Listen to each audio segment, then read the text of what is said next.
2 दिवसांचं मौन एकनाथ शिंदे सोडणार, दुपारी 3 वाजताच्या पत्रकार परिषदेकडे लक्ष। श्रीकांत शिंदे ही तातडीने मुंबईकडे रवाना।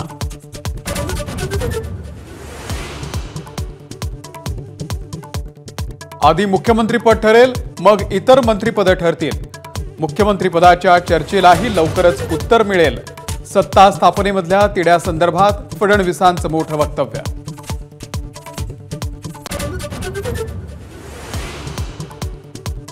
एकनाथ शिंदे यांना केंद्रीय मंत्रिपदाची किंवा उपमुख्यमंत्रीपदाची ऑफर नाही, आमदार संजय शिरसाट यांचं वक्तव्य।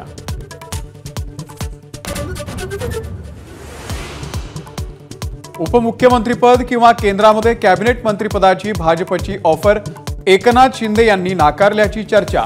एका इंग्रजी दैनिकाची बातमी। उपमुख्यमंत्रीपदासाठी नवं नाव सुचवलं जाण्याची ही शक्यता।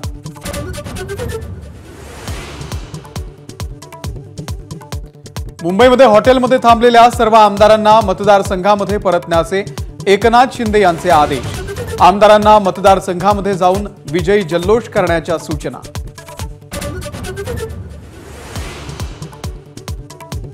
एकनाथ शिंदेच पुन्हा मुख्यमंत्री व्हावेत यासाठी अयोध्येमध्ये बॅनरबाजी।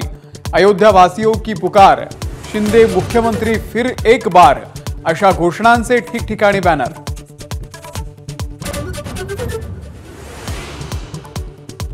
आगामी निवडणुकीसाठी ठाकरे गटाचा स्वबळाचा सूर। महाविकास आघाडीसोबत निवडणूक नको, पराभूत उमेदवार आणि शिवसैनिकांची पक्षप्रमुख उद्धव ठाकरेंना विनंती।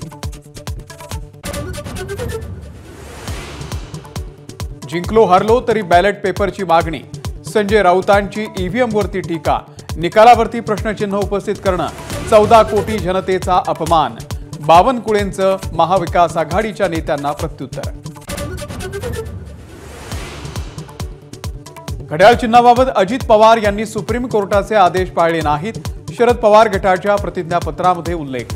शरद पवारांचा फोटोही न वापरण्याच्या आदेशांची पायमल्ली केल्याचा आरोप।